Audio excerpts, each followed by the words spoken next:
Hold fast to dreams, for if dreams die, life is a broken-winged bird that cannot fly. Hold fast to dreams, for when dreams go, life is a barren field, frozen with snow. This poem, called Dreams, was written by Langston Hughes, an American poet, social activist, novelist, and playwright born in 1902. To me, in this pandemic, the lesson we can take from this poem is: huddled indoors, we fear the unknown. We take shelter, we hide. We forget our true tone. That birds and angels were meant to sing. That helping others was our common thing. Our dreams were never meant to die. But in the pandemic, we forgot how to fly. A dreamless life is a drabby thing. It's a lost bird that cannot sing. But with the sunlight comes a new hope. Our path, our migration is our rope. Because when we grow, we do not die. We live each day. We sing. We soar. We embrace the rays, not just to get by.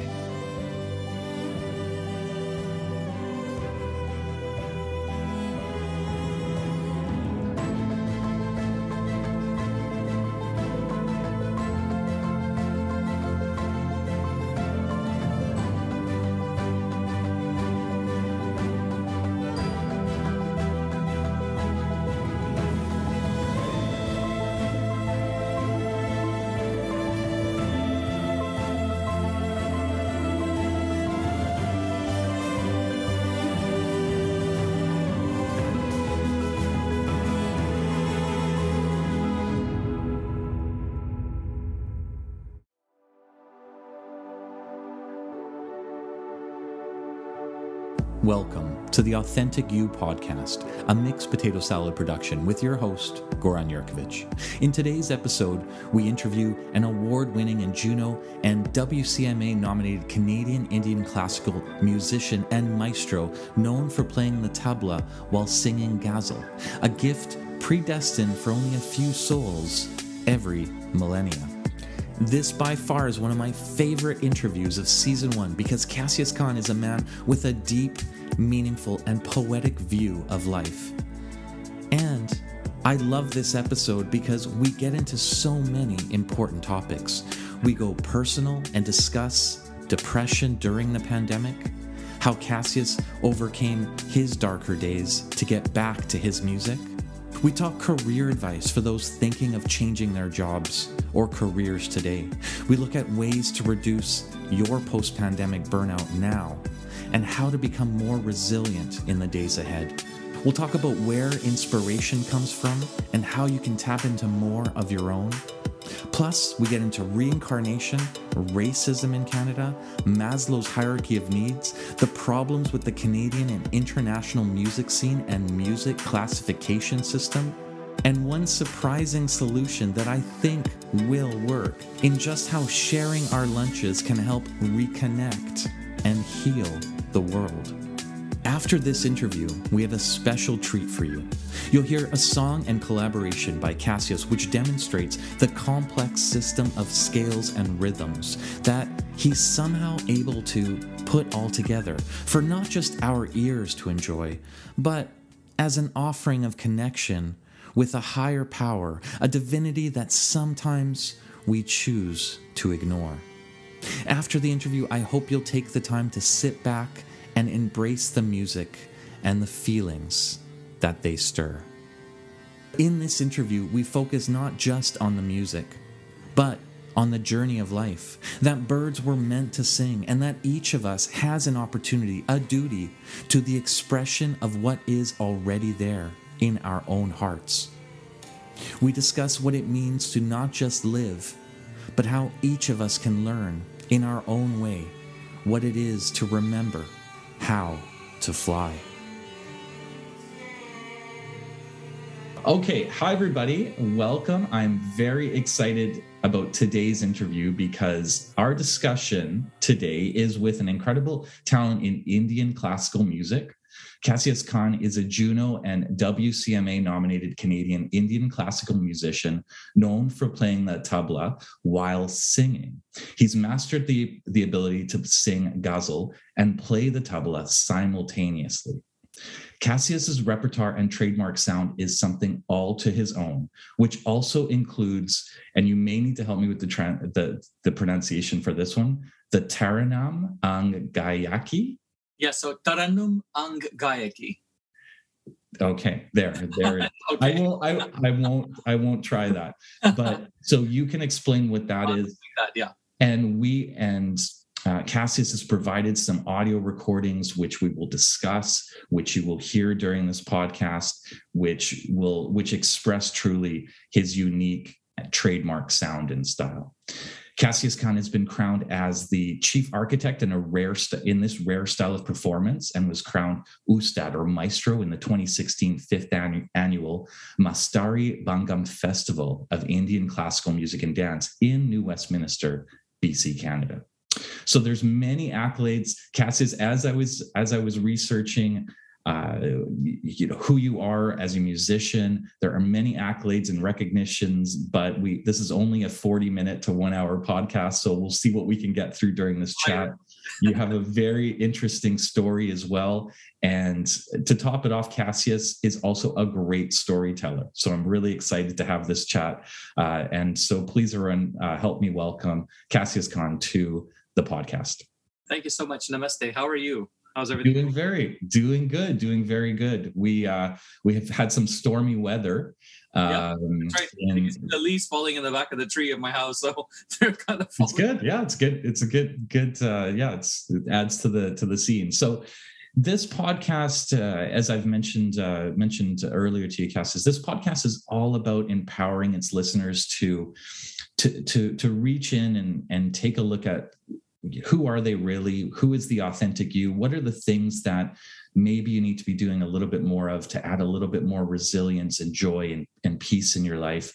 And I think you have an incredible story. I think you have a story where you've been able to do something that you're incredibly passionate about. Now, in knowing you, I know there's something else that you're very passionate about that we will talk about that some people may not realize. So obviously music is a big passion. There are other things as well in your life. And I think your story will be really great. I'd love to go over just to give you an overview of some of the places I'd like to go. I'd love to talk about your music, your career highlights, some of the accolades you're most proud of, where you're at today. I know you recently had a performance, and I heard some really rave reviews and just how emotional and raw and technical and awesome it was. So love to hear more about that, what's coming next, and advice you can give to others looking to either change their careers, do more of what they love, or just find a way to reduce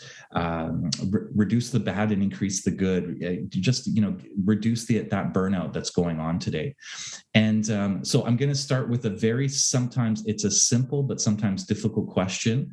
And the first question I have for you is, what is your story? My story. Okay. Well, my name is Cassius Khan, and as you said, I'm an Indian classical musician, and I guess I identified myself as a musician my entire life.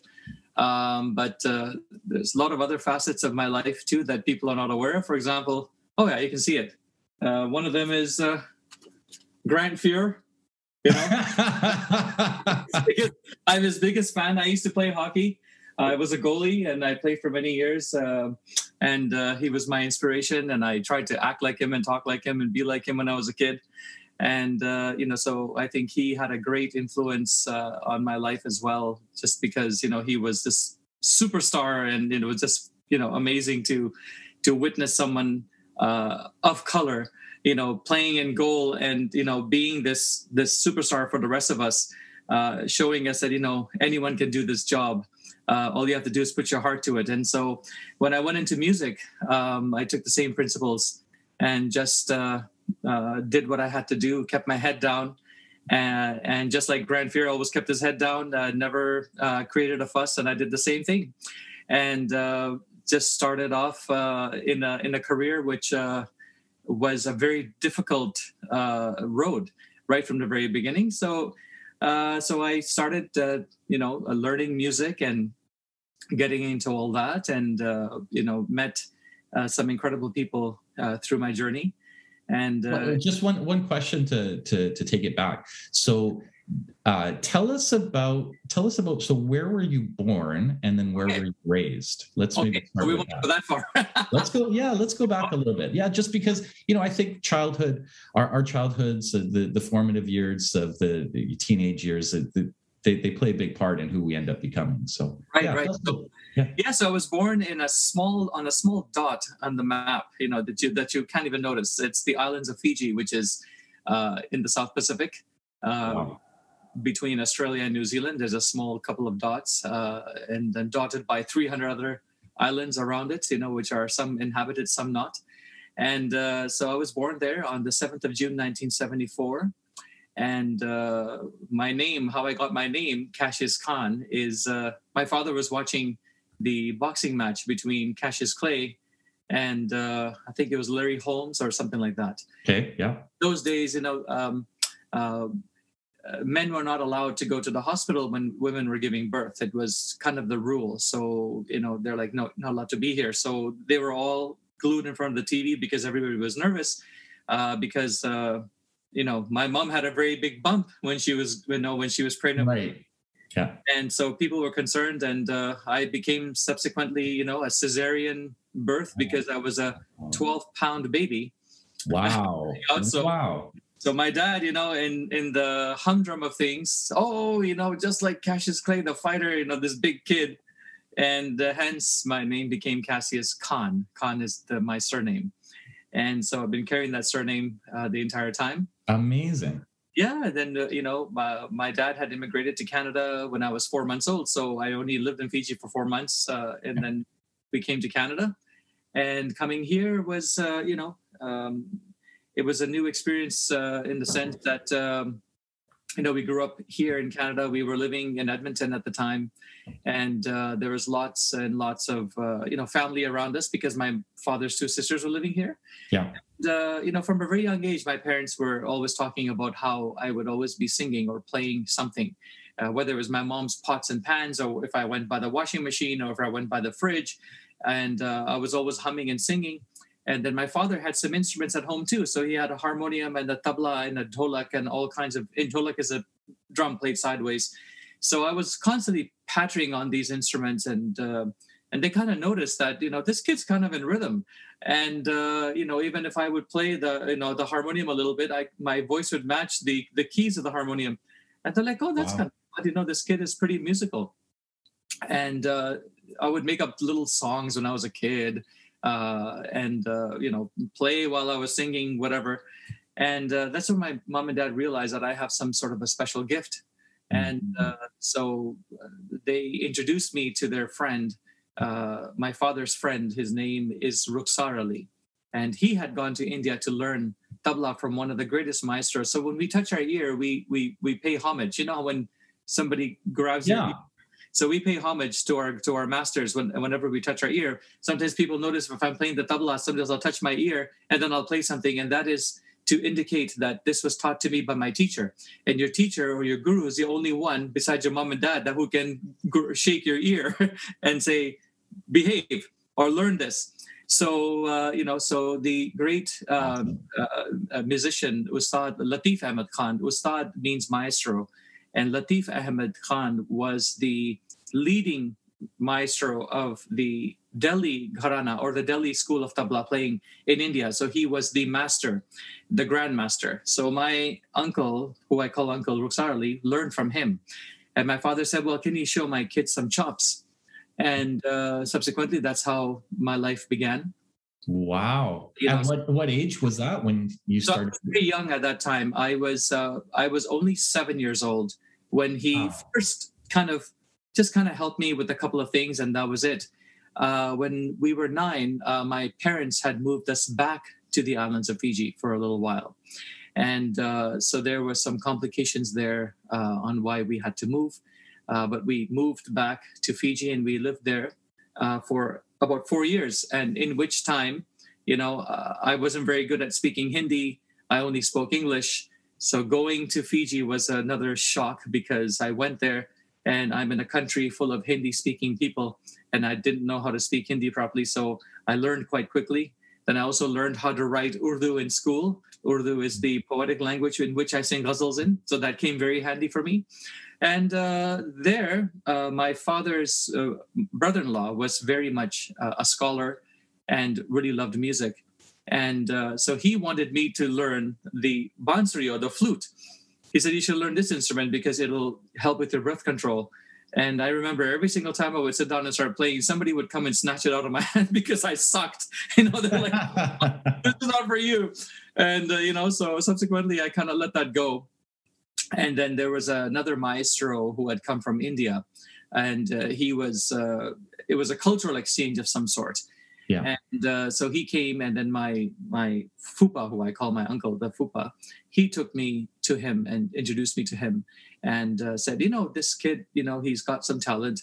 Maybe you could kind of help him with and realize his talent. So this guy's like, okay. So he gave me my first composition to learn, which was Dhad Hatete Dhada Tunna.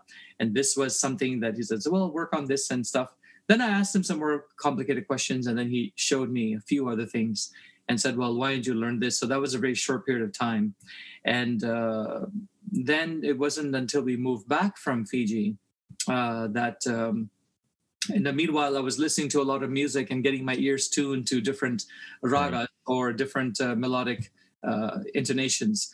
And when I came back, then I met up with my uncle again, my dad's friend, Rukhsar Ali. And I went to their home and I played the tabla, and he started to teach me. But I already became quite proficient. Maybe it was a natural gift that I became very proficient in tabla playing. And I'd reached a level at that age that a lot of kids would not have reached. I was playing like an adult, being a kid. And even my voice. Rukhsar Ali's sister was Mushtari Begum, who became my lifelong guru for vocal music. Wow. And when she first heard me sing, because she said, why don't you sing something for me? I hear you sing quite well. I said, okay, I'll try my best. And so I sat on the tabla, and then she goes, no, don't you want the harmonium? Because singers play the harmonium. I said, no, it's okay. I'll play with the tabla. I'll sing with the tabla. And I sang this composition in a raga called Kedar. That was the first one that I had sung. And after I was done, they were just kind of staring at me, and nobody said anything. And I remember it was Mushtari Begum, her husband Sheikh Muhyiddin, their daughter Nigar Begum. Then it was my uncle Rukhsar Ali, who we call Teddy, and then their son Kelly. And nobody said anything for about a good 25 to 30 seconds, which seemed like an eternity to me. I said, maybe I messed up or I didn't do well. Mm-hmm. And they were like, how were you able to do that together? What was your process? You sang it so well, you played it so well. I couldn't even tell that it was one person. It felt like two different people. And I'm like, I don't know. I said, I've been doing it all. I've been always doing this since I was a kid. I like to sing, I like to play. So I just kind of, and they said, no. They said, you don't understand. Nobody's ever done this before in Indian classical music. And you're the first one we've ever seen. So if you want to get ahead in music, this is your ticket to get ahead in music. Don't be a regular vocalist playing the harmonium or just a tabla player playing the tabla. Do this, combine the two, and you'll get very far. And that's basically my journey. That's how it began. And how old were you then again when that happened? Around 13, 14 years old. Incredible. And then that's when they're like, okay, we need to teach you how to do certain things. And the thing is, they were quite shocked that I was already proficient. They're like, oh, why didn't you do this movement? I'm like, oh, yeah, I know that movement. How did you know this movement? I'm like, I don't know. I think I know this movement. How do you know what the movement is called? I'm like, I don't know. I just always have known what it's called. So they were quite shocked. So they took me to an astrologist, and they took me to a pundit, and they took me to, fortune tellers and all kinds of people to try to determine how many lives I've had before this life. And, so all of that, you've been around for so many, you've been a musician for so many years before your life, and this is why you're so proficient and whatnot. So I'm basically continuing my journey as a musician. Oh, okay, that's kind of nice, So I've always taken everything lightheartedly, and I'm like, well, let's see what I can do in this life, right? Rather than the last. And it was, you answered the question before I could ask it, but where do you think the music comes from? Where do you think this rhythm, this urge to express, yourself, to feel the music, to share it? You've alluded, so you've said potentially, it could be from a past life, but it is so. As someone who has a passion for writing and storytelling, it is just something that's part of you, and it's so hard to define and express. But I'd love to hear from you on tell me more about that.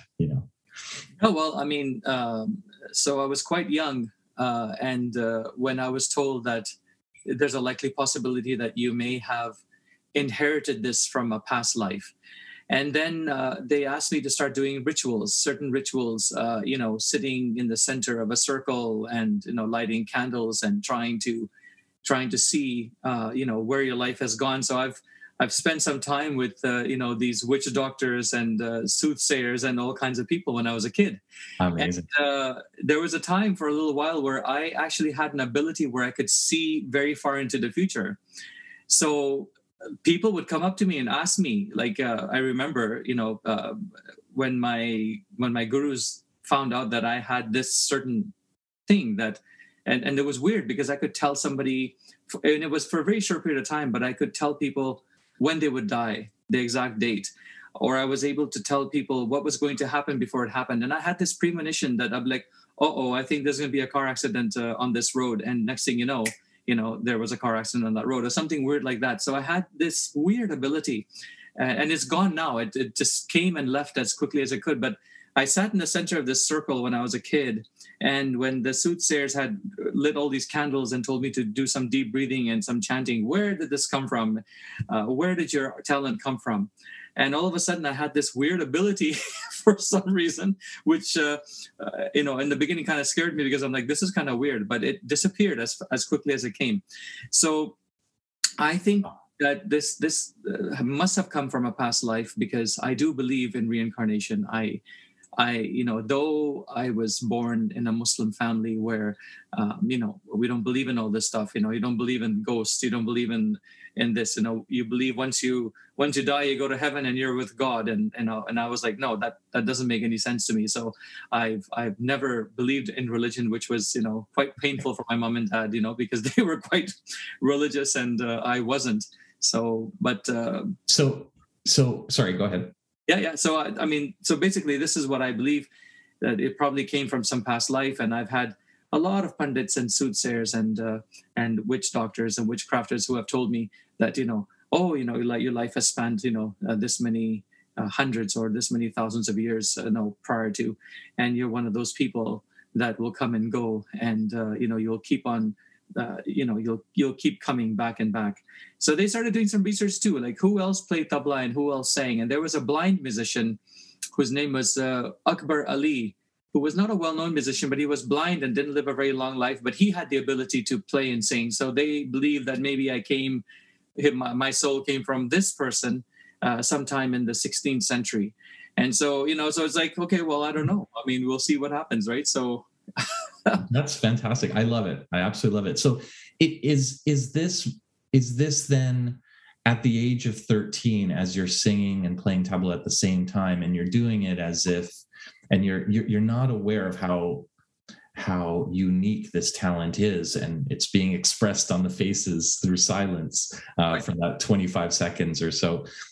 Is there a specific moment where you're saying, I need to find a way to do this for the rest of my life as a living, or is it still just, hey, study, become a doctor. My parents wanted me to become a dentist. So, is it still kind of like, okay, well, that's great. It's fantastic you have this talent, but we have to be practical here. Musicians don't make money making music.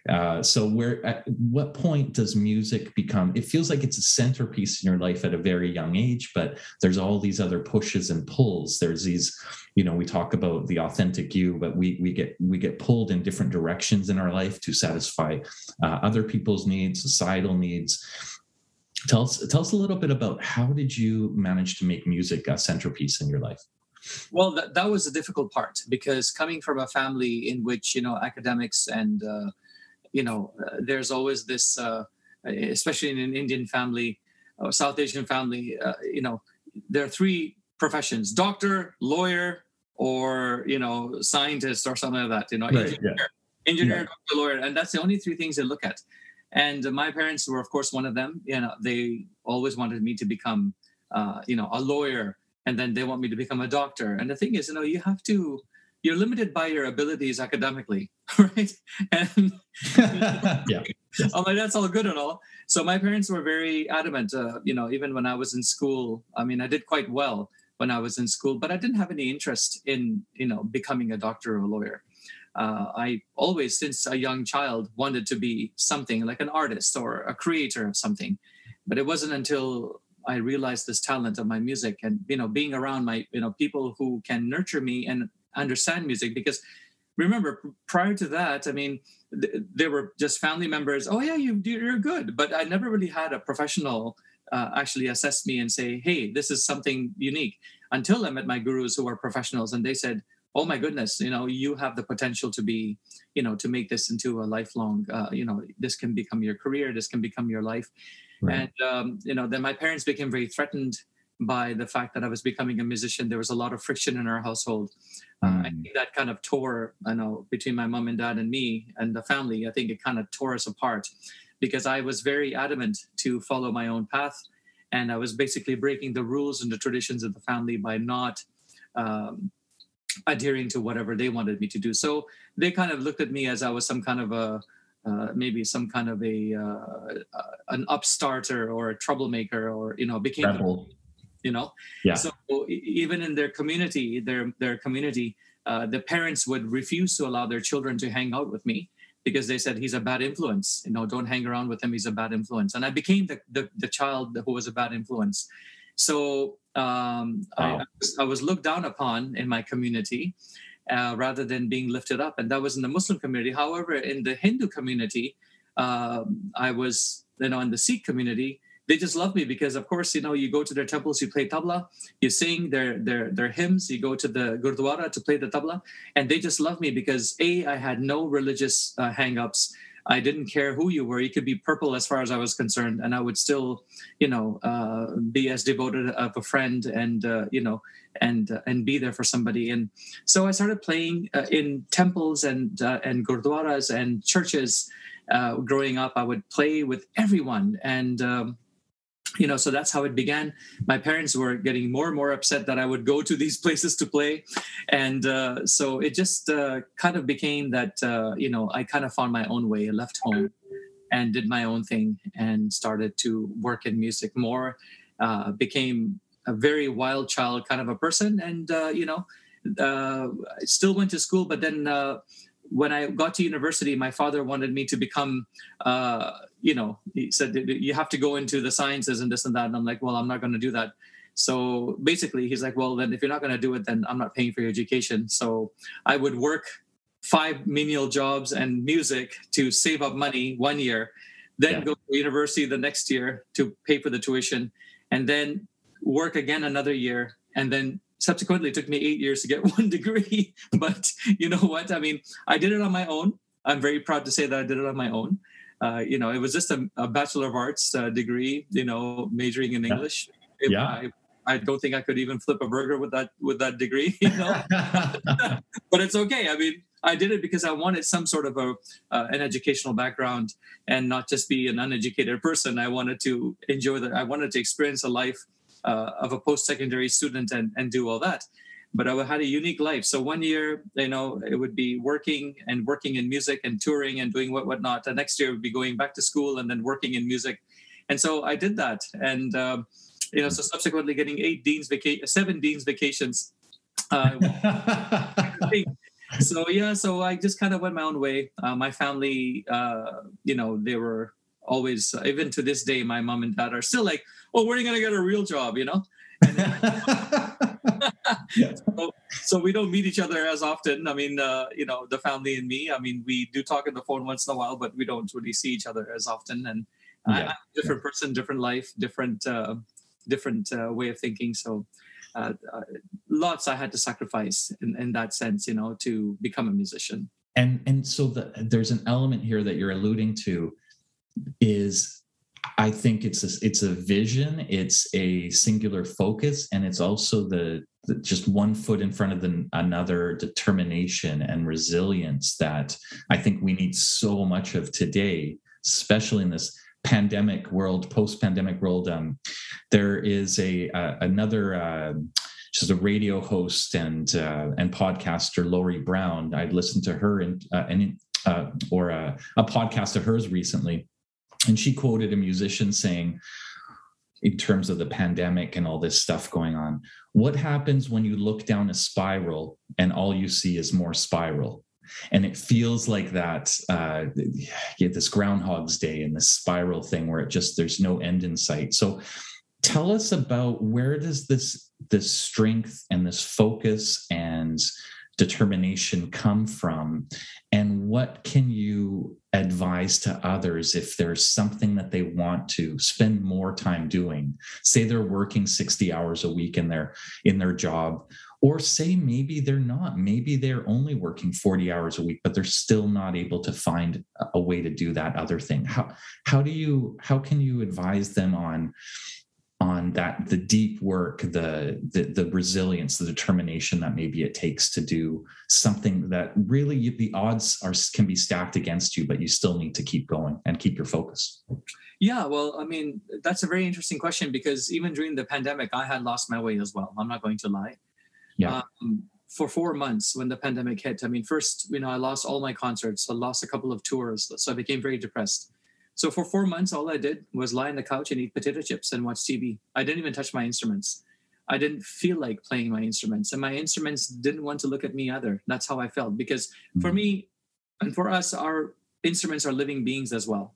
So I kind of knew that, it was a two-way, I felt like they didn't want to see me. I didn't want to see them. So for 4 months, I didn't practice, which was devastating to my talent, because when I started again, I realized how behind I was. I was really rusty. It's very hard to find strength. It's very hard to find resilience. I mean, this is something that comes from within, and not everybody has it. You have to build it. And I think the best way to build resilience is to reflect on your life, on what is important in your life. I mean, yes, we are all stuck in that, I think for the first time in our lives, we are experiencing something together as an entire planet. It's not something that happened, there was a bombing here, it affects those people, we can sympathize with them, we go on with our lives. Yeah. This is the first time where all of us are stuck inside the house. There's a pandemic, there's there's fear in the air, there's so much sadness in the world. I mean, you go into social media, and every post that you read, your heart just bleeds for people, because you understand. For the first time, we're all understanding each other.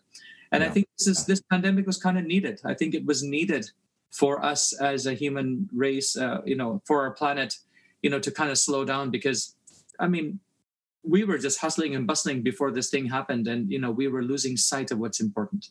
Yes. I think now we are kind of more focused. And when it comes to people, now we know who our real friends are. When it comes to, just things that need to be done, now we realize, what's important. What's important? Our families are important. Our friends are important. Being a good human being is important. And, looking after your own health is important. And I think this is the most important step that we have taken as human beings, being kinder to animals, realizing, that there's so much wastage in the world that, that these corporations are doing. So it's like a whole thing that we are now looking at. And I think, for people to try to find what they need to do to to be happy, if they want to explore something, changing careers.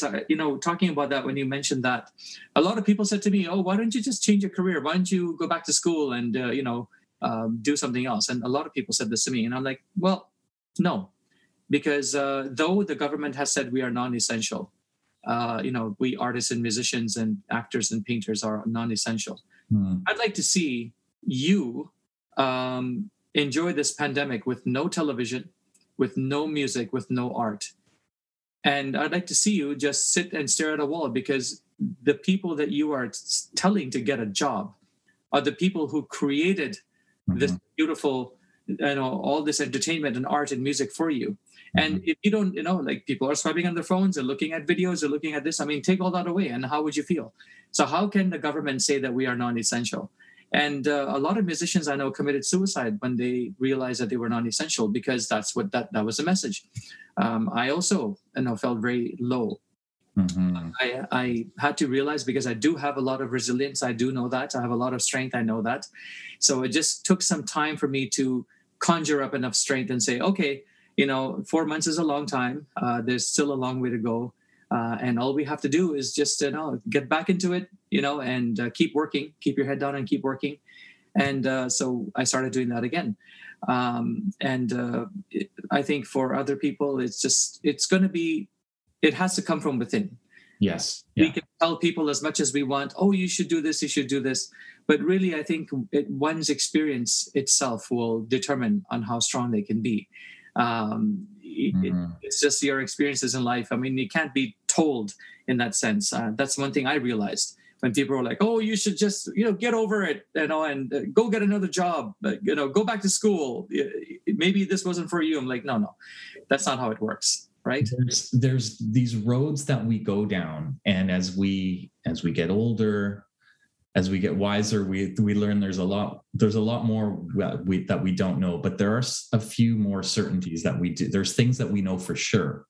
And for myself, someone who spent a very long time, too long, in the corporate world solely, without expressing some of these other passions of being a writer and storyteller and helping others share their stories, I felt that for me personally, I had spent too much time putting all of my heart and soul into this vacuum that really wasn't giving anything back to me personally. And so I think for anyone who might be listening, it's not about quitting your job, because we all have bills to pay, but it is just realizing if we've been down a certain road. It's like that movie, it's like The Matrix, when Neo has that interaction early into the movie of, hey, do you want to go down this road? And you just see this dark, rainy alleyway, and what's down that road. So maybe try something else. And there's going to be a lot of people who are going to say, well, I don't know what this is. I don't know what's going on. But I think one piece of advice that really has helped me personally is just not caring what other people think. If you can let go of that, because at the end of the day, your true friends, your true friends, if you're going through an identity shift, slight or major, your true friends will support you. Your true friends will love you and support you and appreciate what you are attempting. And in life, there is no reward without risk. So you need to be able to take that journey and know. And there's no real satisfaction unless it's truly hard either. Yeah, right? Like, so it took you, even if getting that English degree wasn't your ultimate goal, it must have still felt incredibly satisfying after all those years to get that degree, Absolutely. Yeah, absolutely. I mean, it's just something that I wanted to do just so that I had something to, somebody said, oh, because it happens a lot. People think musicians are uneducated people. They don't realize that, even if most of them are not uneducated most of them are educated or not educated. Yeah. I think artists have a completely different viewpoint of the world, and they grow up very quickly because the world is a harsh place. And being a musician or an artist and trying to create beauty in a harsh place, you grow up quite fast. That's what I think. Wisdom comes very quickly. So I'd love to jump into your music. Specifically, there's one song I was listening to the Ghazal in Raga, Swaraswati. Okay, so that's the Ghazal and Raga Saraswati. Yes. Saraswati. Okay, so I was listening to this, and you also provided me with a translation. So, listeners who don't know much about this form of music, I'd love for you to explain what it is, because as you listen, there's this haunting romance to it. There's this heartbreak, but I think there's also this element of empowerment and inspiration in it as well. So how would you explain the music and how would you explain the music to someone who doesn't know too much about it, or maybe even to someone who thinks they know a lot and that maybe there's some added elements they may not know too much about? Sure. So, I mean, what I sing are ghazals, and ghazals are basically poetry in the language of Urdu or Hindi. And this particular piece that I had shared, I really liked the poetry, which was written by a great poet, Mirza Ghalib. And Mirza Ghalib is one of the most celebrated poets of India. And I would say South Asia, because at that time, India was one big country, not divided into Pakistan and Bangladesh and whatnot. So this particular composition, Dil Nada Tujhe Hua Kya Hai, that, oh my innocent heart, what has happened to you? Aakhir is Dard Ki Dawa Kya Hai, that what is the medicine for your pain? And so ghazals are poetry of love and heartbreak. And this is what is unique about the ghazal. So those people that, have experienced, breaking up with somebody, or have experienced sadness in their family, or, being separated, or being in complete love with someone and don't know how to express their love. I mean, ghazals is the epitome of love and of heartbreak. This particular ghazal, when Mirza Ghalib had written it, he was basically describing, his relationship with God, who he, and I totally followed his philosophy that he would always argue and get angry at God, and then they wouldn't speak for long periods of time. And because he had a lot of sadness in his life, a lot of pain in his life. All of his children died. He didn't have any children that survived. Then on top of that, people didn't respect him as a poet until much later. Then when the British were in India, the British were also playing a lot of games with him. Like, he had some pension, some property that they had seized, and they weren't giving it back to him. So he was this very, very celebrated, but also a very sad poet, meaning that, he experienced too much pain. But the way that he wrote, there's actually a museum in India of his home. And there's actually a society who to this day are trying to translate his ghazals and understand what he really was trying to say, because there's so many facets of what he said and how you could take it. So he's one of those people that was a brilliant writer. So I wanted to celebrate his work through this. The ragas are basically, a lot of people in the West would say that a raga is a scale. But in our music, we don't believe that ragas are a scale. We believe that ragas are living entities, which have ascending notes known as the arohan and descending notes known as the avrohan.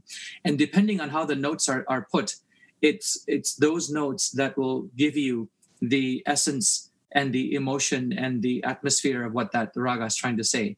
Saraswati is the goddess of music. This raga is of the goddess of music. It only has 5 notes. Ni ni sa re ma ma pa ni na pa sa ni na pa ma re ni. So very, very powerful raga. Only 5 notes, but the way that the music is arranged, the way that the notes are arranged, really, when a proficient singer will sing this raga, people will be able to see that image of the goddess of music, Saraswati, holding her veena in her hand.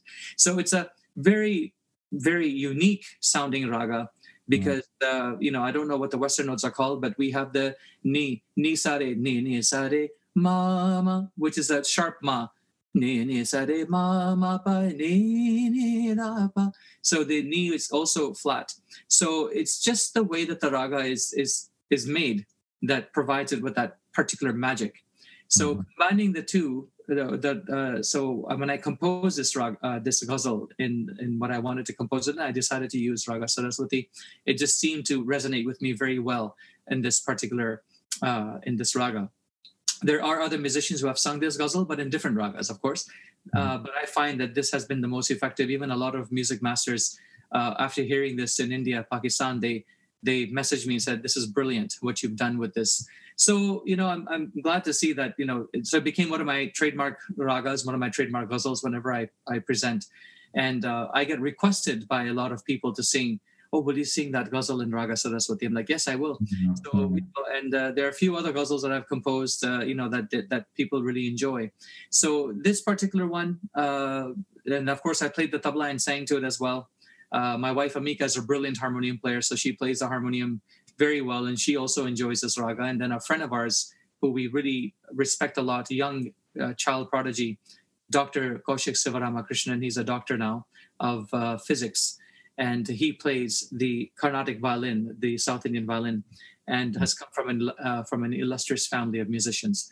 So we performed this one in Edmonton at the Alberta Cultural Talent Showcase that they have. And so it's a small organization that one of my students runs. And so he invited us to come and perform for this particular, festival that they have. And so they requested, "Will you sing Raga Saraswati?" I said, "Sure, we'll sing it."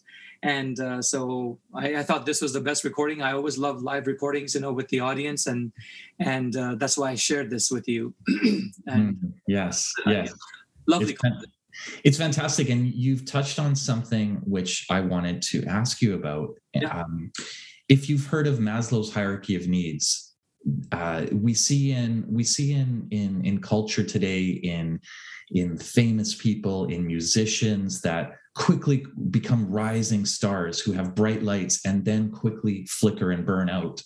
They take to food and alcohol, or and all of us can have these bouts of depression, but we're able to pull ourselves out. But in part, we pull ourselves out because we have this Maslow hierarchy of needs. And if folks don't know what that is, it's really this pyramid. You can look up Maslow's hierarchy of needs do a wiki search. What it explains is that we really all have this base. We have this triangle, and at the bottom of the triangle is food, is shelter, is warmth, is love, is companionship. These are our foundations. We have really the people around us that help keep us strong and solid sometimes when we're not as strong as we need to be ourselves. And it reminds me of an African proverb, which I heard a few weeks ago, that says, if you want to go fast, go alone. But if you want to go far, go together. And I think it's so true in just really anyone who has been able to continue on a journey which is not really given the access to funding from the government, the recognition, or it's just not an easy path. A lot of, especially if you are interested in the arts, there is no easy way to make a living at it. And in fact, there is this almost expectation that people will just get to consume your content for free, right, without any sort of obligation of feeling that they need to reciprocate in any sort of way. And so, tell me about your team. Tell me about really who's in your corner, who has helped make you consistent and sustainable and resilient, who has helped make you whole. Yeah, well, that's a very small team of people. Of course, the first one is my wife, Amika. I mean, she's always been the greatest support for me. She has not only taught me a lot about music, but I never played tabla for Kathak dance, which is what she does. So she dances Kathak, which is a North Indian classical dance form. So prior to meeting her, I wasn't trained to perform with classical dancers. Mm-hmm. She's the one that undertook that task and taught me how to play along with the dancer. And then she also plays harmonium with me, which is the greatest support because I play the tabla and not a melodic instrument. And she has the innate ability to know exactly where my voice is going on the harmonium. And it's pretty incredible how her intuition works.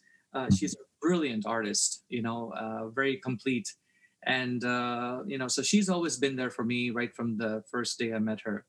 My Guruji, who passed away, Mushri Begum, she was also in my corner until she died. But I always feel her presence every single time, especially in times of need, I always feel her presence. I've got another great friend. His name is Ram Nair. He's a life coach, and he's also the Canadian Olympic badminton coach. He's the head coach for the badminton team for the Olympics. But he's also a life coach, and he's also my tabla student. And I would say that he's one of my mentors too. He's constantly giving me positive energy and advice, and always making sure that I don't fall. And you need people like that in your life. And he's a very strong, resilient fellow. And thanks to him, whenever we have conversations, and I think it goes both ways for him too, because I'm also inspiring him and he inspires me. Yes. So that's great. And Mushri Begum's son, Kelly Dean. Kelly has always been, since I was a young kid when I started in music, he's been the driving force for me. And it was thanks to him that I actually started to collaborate with different musicians outside of the Indian classical genre. He had told me, Cass, if you want to make a living, then you can't perform Indian music in the way that you do.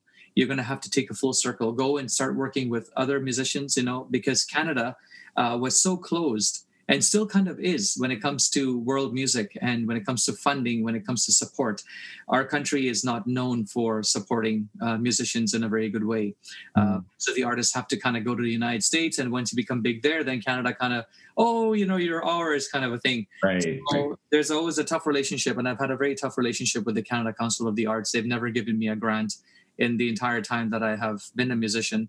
And, and I think it just has to do with, whatever internal forces that they have that, I don't think you're deserving. I think a rock musician or a pop musician should be more rewarded than you. So I've always had a very precarious relationship with people like CBC or, the Canada Council of the Arts. These are organizations that I believe, don't really support, the world musicians. So it was thanks to Kelly who said, Cass, you need to start working with people. So he started to introduce me to heavy metal musicians, rock musicians, pop musicians, R&B musicians, and blues musicians. And so I started playing tabla with these artists. And when I started working with them, that's how I got to learn about the business too, because I started to see, I can make this much money. I used to make only this much money. I can make that much money. So, over the course of time, they also mentored me quite a bit. One of them was the late slide guitar legend, Ellen McElwain. She was like a mom to me. She really taught me about the business. There's other musicians like Stu Goldberg, who plays the jazz piano, very well known. He's worked in many movies and used to be in the Mahavishnu Orchestra in the 1970s. And so he also taught me a lot about the business. So I've always had these wonderful people, who started to mentor and show me how to be more, more strict about myself, how to be, how to look out for myself and how to watch my back, because the arts industry is a very dirty industry too. But I owe it all to Kelly. So Kelly really helped me understand that I needed to become a global musician rather than just an Indian classical musician. And so for many years, I started touring with different artists and, was on the road for most of the time, working with musicians, recording with musicians, sleeping in buses and, cheap motels, playing in smoky bars and all kinds of places. And eventually got into better venues and started playing, got into a better bus, so it's then eventually started flying, so it was just a journey and learning about the experiences. But having those experiences was amazing because there's so many colorful anecdotes that we experienced, during this time of touring and traveling together and working with different people and meeting new people, being exposed to new music, seeing and then just running into people and, oh, hey, will you play in my set? Absolutely. What was your name again? I'm Dolly Parton. Or like, will you play? Oh, I love how you play tabla. Will you play in my set? Will you play in one song with me? I think it'll sound great. Okay, sounds great. And that's Paco Dolicia. So it's like so people like that. I've just had the opportunity to just meet so many incredible people along this journey. People that just want you to sit in on their set and play, and you have no idea who they are until you find out, oh my God, that's so-and-so, that's so-and-so, And so it was just that time where before social media and before these cameras and, you just, you meet people, you shake their hand, you have a conversation with them. They tell you, "Oh my God, I just saw your set. You were singing.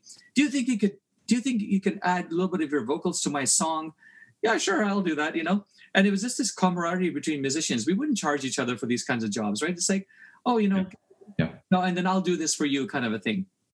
And that's how we kind of, started to connect, and that was a cool part about it, right?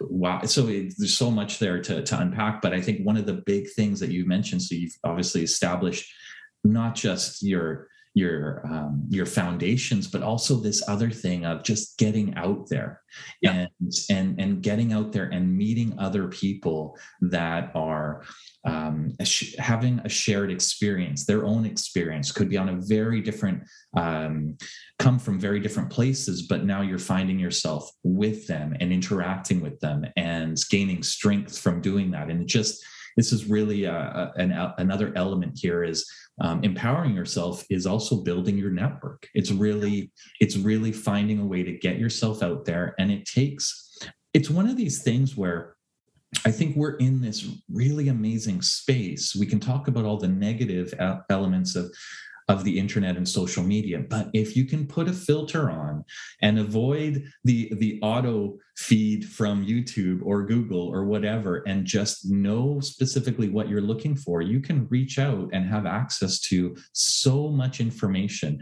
I mean, podcasts specific to, I wanted to learn more about what it is to be a great writer or storyteller. So you can go to free university classes and listen to those sessions. But you can also reach out specifically to people and go to these places and meet with people. So I think, that's a really good point. Yeah. I think meeting people and just being in those situations, like being in a folk festival in a different country, and then you run into artists that you never would listen to.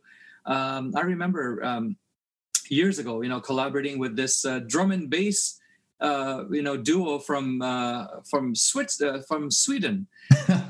And I played the tabla, and it was just magic, and just, these people, and they were so much younger than me at that time. And I remember I remember when I was your age, and, amazing. Yeah.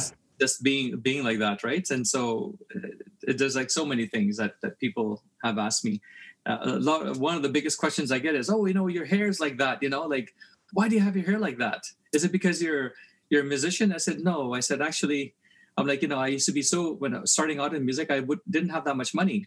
And so I had to think about, where am I going to buy my next meal? Or, back in those days where we were making much.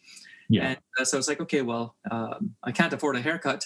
So I would just cut it on my own, and I wouldn't do a good job. So I just kind of left my hair long like this because it was the easiest thing to do. And I'm I still keep my hair this way because every morning when I look in the mirror, it reminds me of all of my struggles. Wow. And, your hair looks great, but that's amazing. Yeah. Well, yeah, and now I have this amazing hairdresser, Adam Hasnavi from Zenkai. So he takes care of my hair now. Okay. But before, that's I kept my hair this way just so that I can remind myself to be humble and to be thankful for whatever I've had in my life. And this here is my constant reminder every day that this is my life. And I have to maintain that humility and always remember how tough things used to be, kind of thing. Right? Yes. It is good to be grounded. It is good to be grateful. It is really, when talk about life coach or mental, just some mental practices to do on a daily basis, especially in this type of spiraling pandemic, post-pandemic that never seems to really end, is waking up every day and just doing something to remind you of how to stay humble and how to stay grateful for what you do have, as opposed to the things you don't. And I think that's a really, really important message. There's so many things that I also want to talk about. I'm going to ask you a few questions that you can tell me the ones that you want to respond to. Right now there is I want to close with the question of your music today and what's coming next. So we can't finish without going there, but I wanted to ask this one question. Racism is a major issue in today's world. Yep. And I wanted to ask you, how you feel or where you feel racism is today in Canada. We hear a lot about US culture and where things are at. I read that you had worked undercover for an Edmonton journal to expose racism in some local nightclubs. And so I wanted to, which caused some controversy, but wherever you want to go with this question or with the answer to this question, I'd like to ask you, where do you think racism is now and what can we do to get better? Okay, well, that's a really good question. I would like to just let you know that racism in Canada has been around, since I was living here. I've always experienced racism, whether it was being called, racist names on a daily basis, to even being on stage and being called racist names, having food and beverages thrown at you while you're on stage in certain places, being kicked out of a small town or being chased out of a small town in Canada, which has happened to us as well. On our tours where, somebody had booked us one time and they didn't expect, I was working with a Latin a Latin Cuban band and became Latin Cuban Indian. So, there were four of us, a Filipino bass player, a Black Cuban conga player, El Salvadorian guitarist, and a Filipino bass player, and myself on the tabla. There were five of us. And we went into this place in Canada. And we were literally, people were not happy with the organizer who booked us, but the organizer himself, because we had a Scottish lady who was our booking agent, so he assumed that it would be something along that line. And basically being treated like crap, having things thrown at you or being pushed. Even if I'm backstage outside loading in the instruments and these young kids come up to me and they throw a Slurpee at me just because of the color of my skin. And this has all happened in Canada. Racism now, I think, thanks to Donald Trump, those people that were hiding in the shadows have kind of come out.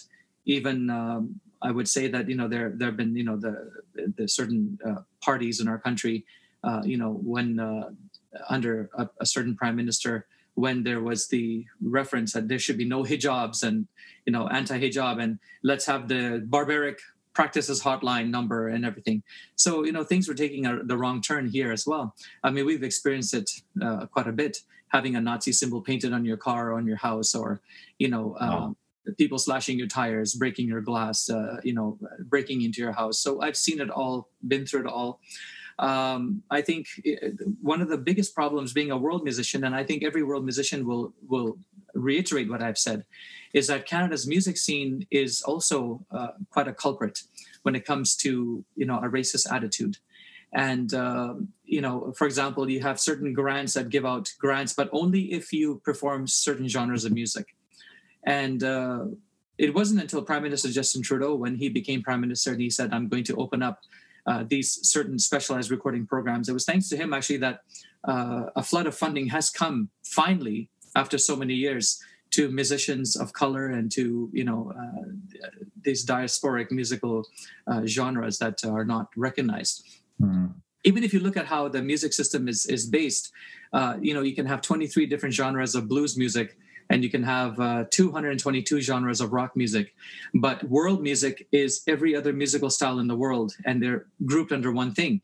So with 6,000 musicians in Canada who are world musicians, you're fighting for one or two spots. Either it's in a festival, or it could be, for a grant, or it could be for an opportunity.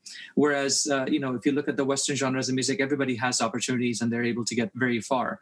So I think that in itself, I remember even performing with the late Ellen McElwain. I mean, she was a woman and a redhead. And I know that, she was telling me that there's some cultural things there too about her being a woman and being a redhead. And then, of course, me being a person of color, and, we were just tearing up the stage.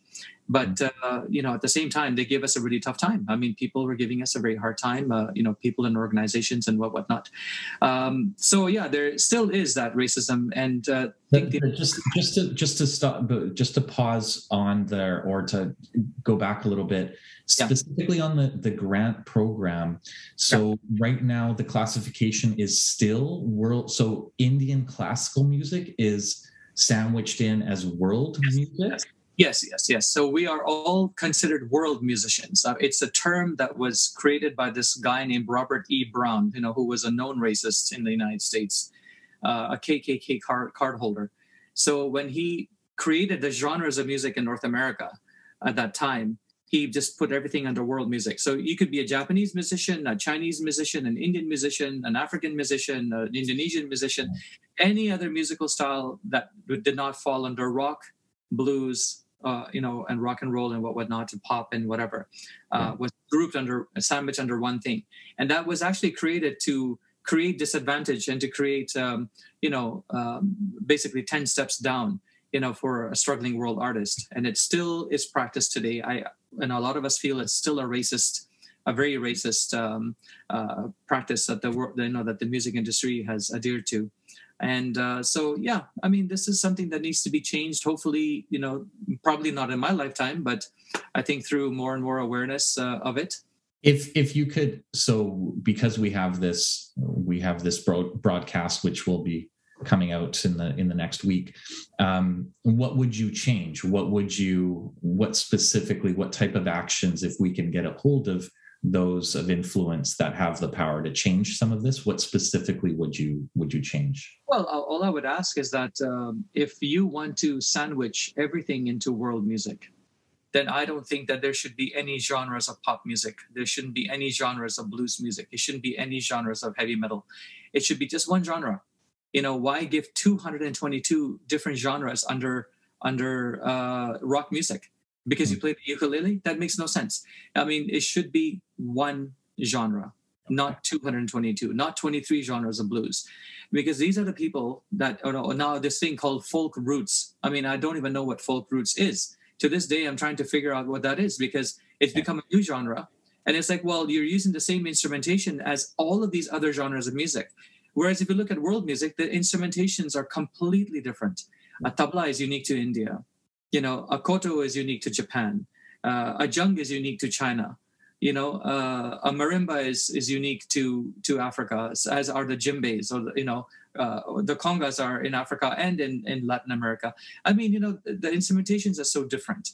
So why is it that all these genres that have the same instrumentation, a drum set, a guitar, a bass, why are they given so many different categories? And this is where I believe that, this continues world music. It's just going to fall further into disarray, because a lot of musicians in world music, they just cannot seem to make ends meet. It's very difficult for them, and we are losing good musicians who just decide that they can't carry on with this journey. They either commit suicide, or they just find another job and they leave, and that's what's happening. I think suicide, in world musicians is a big problem, which is not being addressed. So, I hope that that would be my only solution. Don't have so many genres. You want to have world, fine, but don't give so many genres to other things of music. And then we'll see where it goes. I mean, fine, you're a pop musician, but you perform well. You have to compete with your 100 genres of pop musicians to be the one person that stands at the pinnacle. You cannot expect an African musician and a Latin musician. Who's better? Who should get the award? Who should be the person that represents? It doesn't work that way. Especially when it comes to World Album Category of the Year or World Artist of the Year, in our country. It's like, you're alienating everybody else. But, you could have different genres of pop or blues or whatever. They all have their they all have their chances to shine in their own genres. It doesn't make any sense, to me. So that's what I would do. Okay. Fantastic. Sorry for rambling there. I mean, that's it's fantastic. No, it's a fantastic answer. It is still a major issue, and I think it's even bigger now. And I think, as you mentioned, it's it's always been there, but it's less in the darkness, more in the light. People feel more comfortable expressing their racist beliefs thanks to certain political figures, right, that have said, hey, it's okay.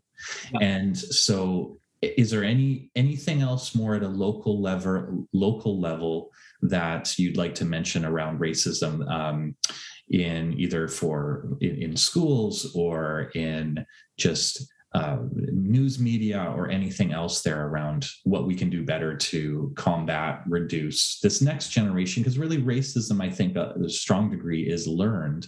There is maybe something tribal where, hey, someone is a different color than me, but at the end of the day, when we get to know each other, we have so much more in common than we do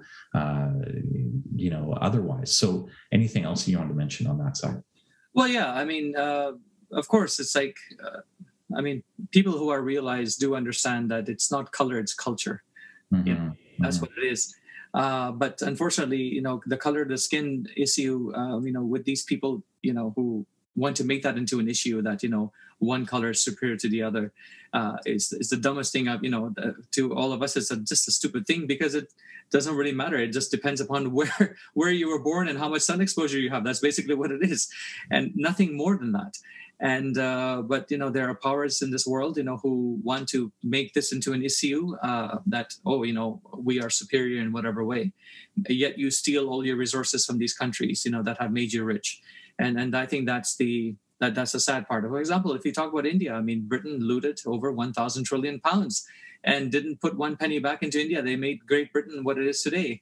And and with that money from India, they came to North America and they used that money. So India really funded a lot of these conquests that going into North America and going into Australia and New Zealand, and India's money had a huge role to play. So even when people tell me, "Oh, why don't you go back to your own country?" I'm like, well, actually, my country funded the conquest. You're here today thanks to India, so you're welcome. So I'm just very different in the way that I think, and so I think it's going to be a long and hard road, because racism has existed for a very long time. I don't see it going away anytime soon, because the powers that be don't want them to go away. It's really cute when you see little babies and kids playing together. They don't know the color of your skin. All they want to know is, are you a good person? It's how they're raised. If their parents are the ones who teach them that, they're not superior to you, they're inferior to you, then, the teaching really starts from the home. And I think we as a society can only do better once we come to a realization. I think this pandemic is going to help quite a bit, because it is during these times that you see the beautiful part of people. There are people that just want to talk to somebody, and they'll just come out and talk to you and say hello. And and then there's we can. Vancouver, we're very lucky that we have such a multicultural. Multicultural is maybe the wrong word. We just have a very diverse. The cultures are so diverse here. The food is so diverse here. Yes. Food has a very big role to play in us beginning to understand each other. It's all about tasting each other's cuisine. The other day, my sister-in-law is a German. She introduced me to something called Maltaschen. This incredible dish, that has ground beef, and it's like with dough, and it's boiled in broth. I've never had that before. It's like, oh, that's so neat. And and though I've traveled in Europe and have tasted a lot of food, but this is something new to me. But food is what connects us to each other. We have stir fries, and we have good Thai food or good Indian food. It's like, wow, your food is so great. I connected with a lot of people just through cuisine. And I think food plays a very big role. And then once they taste your food, and then they realize, your culture, the more chilies that people have in their food, the more vibrant they are. The less chilies they have, the more serious they are. And we see that, you see Germans, they're very, very serious people, and, very technical people. Then you see Indians, who eat lots of chilies, and they're very, just out there. You see Latin people who eat lots of chilies, but then you see cultures. So I think that's going to be a great way for us to connect. I think kids should just trade lunches, and I think that's the coolest part. I love that. Yeah, I love that. The other day, we experienced a Polish donut. Yeah. We made a Polish donut. It was phenomenal. We ate a German donut. Yeah. It looks like a Boston cream. Right. And we ate a Slovakian, this custard type of cake. Right. And oh my God, it was phenomenal. Yes. It was phenomenal. And I think you really hit on something. Sometimes it's as simple as trying a different culture's food and connect. And now I'm very curious. Well, what other donuts of the world haven't I tried, or what other? I didn't even know these existed. And so I think that's it's a simple thing too. South India's donut is called the vada. I don't know if you've ever had a vada before. No, it's a spicy lentil donut that you soak in lentil soup, like in dal or sambar, or in a tamarind kind of a tamarind soup, which is very hot and full of spices. And you take this savory donut and you dunk it in there, and then you eat it. It's phenomenal. So it's like, I think kids should just trade lunches. I think that's the best way for them to get connected to each other. And I think that's what's going to help the world understand each other better, is just through food. I love it. Fantastic. That's fantastic. So one last question. There's so many other things. We're way over, but there's a lot of other things we could have discussed. Thank you so much for all of your insights and honesty and your personal story. But so tell me about, where is your music today and what's coming next for anyone who wants to start listening and possibly even see you live in performance? Okay, well, so of course, with the pandemic, things have been shut down. We were very lucky. My wife and I run the Mushtari Begum Festival of Indian Classical Music and Dance, which takes place once a year on the last Saturday of September. We just celebrated 10 years this year. Wow. Even last year, we were able to present for 50 people. This year, we were able to present for half capacity audience. And the thing is, I'm a very different person. I'm like, if we find a window, we're going to go for it. I've always been a go-getter. Yeah. So we were the first live event last year to take place. Once again, the first live event to take place this year.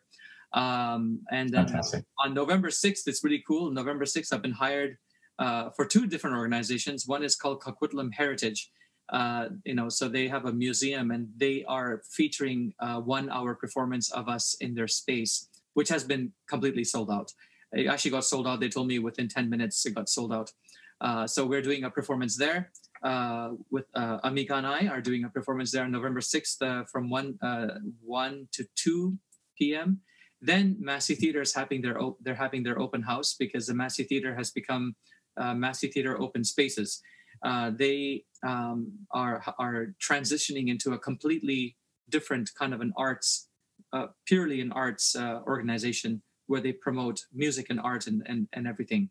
So they're having their open house on the same day, November 6th, Saturday. So from 3:30 to 4 o'clock is our performance. I think that's the time, 3:30 to 4. Yes, 3:30 to 4 o'clock is our time. Yeah. Okay. And we'll be performing with a great maestro from Afghanistan, whose name is Ustad Majid Khayyam, who plays the rubab, which is this beautiful stringed instrument from Afghanistan. The rubab is the father of many, many stringed instruments that are played today. So we'll be performing with him. And so that'll be quite fun. So Amika and Majid Khayyam and myself, the three of us will be performing there. And then we'll see what happens, because now that the arts is opening up, we are looking forward to getting some more dates secured and stuff. Otherwise, at this time of the year, I would have probably been in India doing performances with some other with Pandit Salil Bhatt, who plays the 19th string Satvik Veena, which is a slide guitar that their family has invented. His father is a Grammy Award winning VM Bhatt, who worked on an album called A Meeting by the River with Rai Kuder. I don't know if you've heard that album, but it's a wonderful album that won a Grammy. So he's a Grammy Award artist. So I get to work with people like that. And, it really, really, they do me the favor. It's, but they always tell me, oh, we love your energy, we love your playing. But I know they do me a favor by, having me play with them so that people can see me visible. So I think we were supposed to release an album as well in 2020. That's not going to happen. So hopefully sometime within the next few months, I'd like to release my Ghazal album. It's going to be quite different, because all of the compositions will be just 5 minutes. And Ghazals can go on for, you've seen their song clips. I mean, there's 17, 20 minutes, 25 minutes, 40 minutes for one composition. Right. I'd like to have it shorter.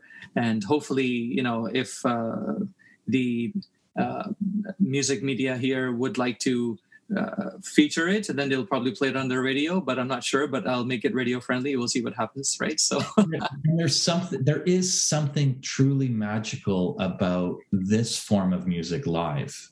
Yeah. There really is something to it. So I would encourage anyone to follow Cassius Khan and stay tuned for more live performances. And so I think we'll make sure we include some of these links in the podcast description. So I think, is there anything else, any other last questions that maybe I didn't know enough to ask, or any last closing thoughts before we wrap? I would like to close on one small thought, and that is when I was a young child, my Guruji, Mushtari Begum, had asked me, is music an art or not an art? And I said, yeah, music is an art. So she said, well, why don't you think about it and let me know in a few days? I'll ask you the same question. So I really pondered, is music an art? Yes, it's an art. Absolutely, it's an art. So I sat down in front of her a few days later, and she said, okay, give me your answer. And I said, yes, music is an art. And then she said to me, what if I told you music is not an art? So I was confused, and I said, well, tell me, why do you think music is not an art? And she said, son, she said, art is understood by human beings. If it's the fine lines of a classic Mercedes-Benz, and of course she knew because I'm a big fan of that. If it's the fine lines of a classic Benz, or if it's a statue or a nice piece of architecture, we as human beings can understand that art. If it's the Mona Lisa painting, we can look at it. Animals, however, have a different perception. And animals, music directly connects to plants and animals. So, when it rains, the peacock will dance. It'll spread the plumage of its wing, of its plumage, and it'll dance. If you play the pakawaj drum, and it's been shown in India, when they do play the drum, the elephant will dance. And the snake charmer with his bean, charms the snake, and the snake dances in front. And the nightingale sings. When the moon is full, the nightingale sings. And when you listen to the babbling brooks of water going through the rocks, that's music. When you hear the rustling of wind through the trees, that's music. Music is not art. Music is divinity. It comes from the cosmos. And that changed my perception forever on what music is. Music is divinity. Music is divinity. Wow. That's a fantastic place for us to close here today. Thank you again very much for your time. We're privileged and honored to have you on our show today. Thank you. That's all mine.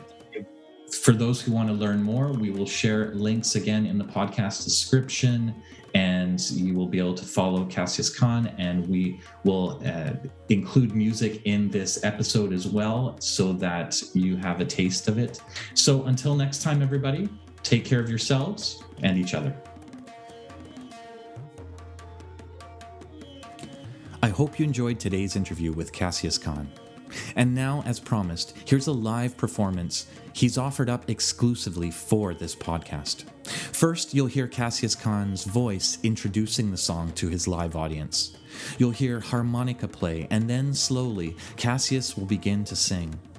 Around the 4-minute mark, you'll also start hearing the tabla kick in, which Cassius can somehow also play at the same time in harmony while he sings in Ghazal. One note, I was trying to figure out how best to sample this music, but then I remembered this is a podcast and we can set any length that we like.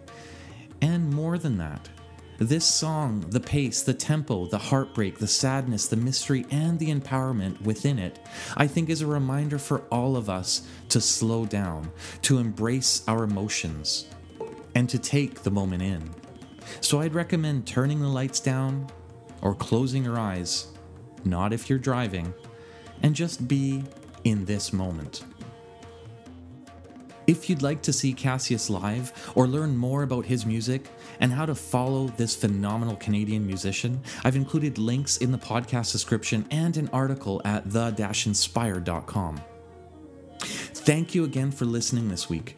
If you enjoyed this podcast, to show your support, please don't forget to share this podcast with just one friend this week to help the podcast grow, and visit our Patreon page to become an Authentic You member. Next week, we'll explore the incredible world of holotropic breathwork and how it relates to you, your resiliency, your career, and what you do next. Thanks again for listening this week. And now, here's Cassius Khan and friends and his live recording of Saraswati. This is such a beautiful temple. We have a beautiful Krishna here. And I was upstairs and saw all of these lovely deities. Raga Saraswati is what I'm going to begin with. This is a ghazal that was written by Mirza Ghalib.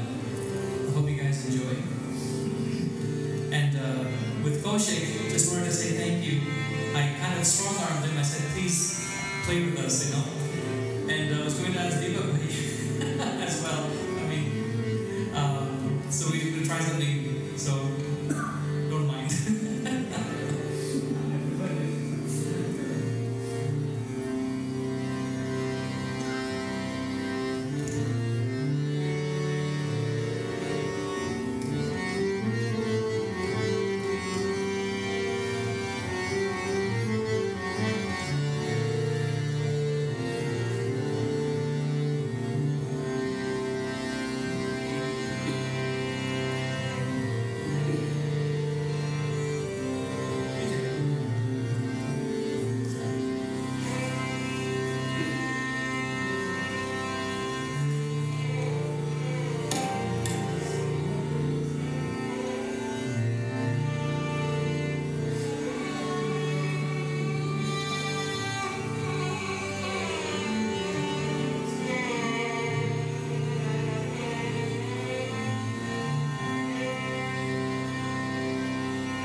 तुझे हुआ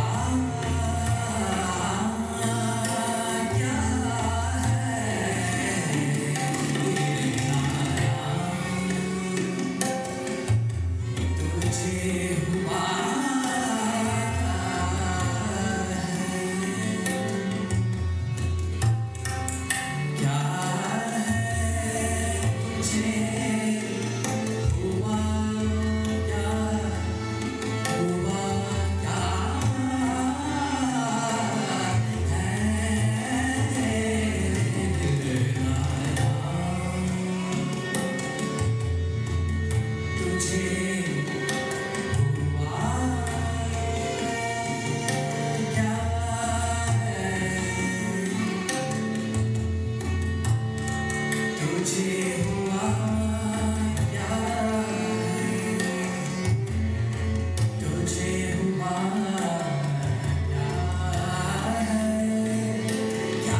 ये Karnataka style